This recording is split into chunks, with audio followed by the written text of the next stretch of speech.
ভেনেজুয়েলায় পরপর তীব্র দুটি ভূমিকম্পে 10,000-এর বেশি প্রাণহানির আশঙ্কার কথা জানিয়েছে ইউএসজিএস। প্রাণহানির সংখ্যা 1 লাখও ছাড়িয়ে যেতে পারে।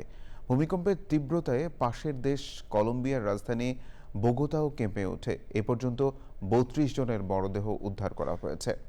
ভেনেজুয়েলার প্রধান আন্তর্জাতিক বিমানবন্দর বন্ধ করে দেওয়া হয়েছে।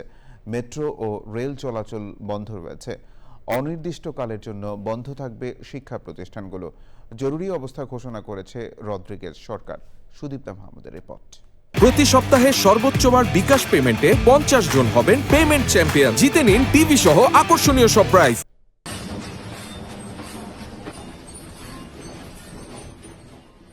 বুধবার স্থানীয় সময় সন্ধ্যা 6:04 ভেনেজুয়েলার রাজধানী কারাকাস থেকে প্রায় 284 কিলোমিটার পশ্চিমে সান ফেলিপের কাছে 7.2 মাত্রার ভূমিকম্প আঘাত হানে।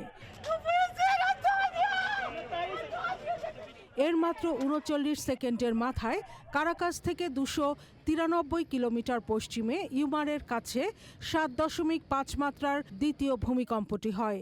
এ অবস্থায় দেশটিতে জরুরি অবস্থা ঘোষণা করেছেন ভারপ্রাপ্ত প্রেসিডেন্ট দেলসি রদ্রিগেজ। ভূমিকম্পে 1000-এর বেশি ভবন ধসে পড়েছে। ধ্বংসস্তূপের মধ্যে জীবিতদের সন্ধানে অভিযান চালিয়ে যাচ্ছে উদ্ধারকারী দলগুলো।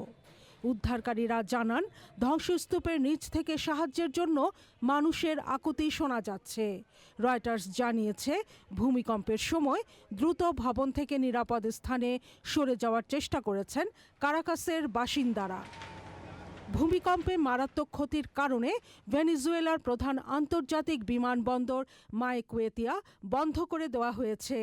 দেশটিতে মেট্রো ও রেল চলাচল বন্ধ রাখা হয়েছে। অনির্দিষ্টকালের জন্য শিক্ষা প্রতিষ্ঠান বন্ধ ঘোষণা করেছে দেশটির সরকার। ভেনেজুয়েলায় ভূমিকম্পের ঘটনায় সব ধরনের সহায়তার জন্য যুক্তরাষ্ট্র প্রস্তুত বলে জানিয়েছেন প্রেসিডেন্ট ডোনাল্ড ট্রাম্প। মার্কিন পররাষ্ট্রমন্ত্রী জেরেমি লুইয়েন বলেছেন, যুক্তরাষ্ট্র ভেনেজুয়েলায় অনুসন্ধান ও উদ্ধারকারী দল এবং চিকিৎসা ও মানবিক সহায়তা সামগ্রী পাঠাবে। লাতিন আমেরিকার দেশগুলো সহায়তার প্রস্তাব দিয়েছে।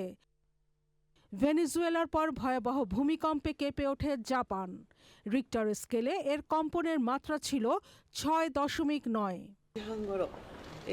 Sudipta Mahmud, channel I.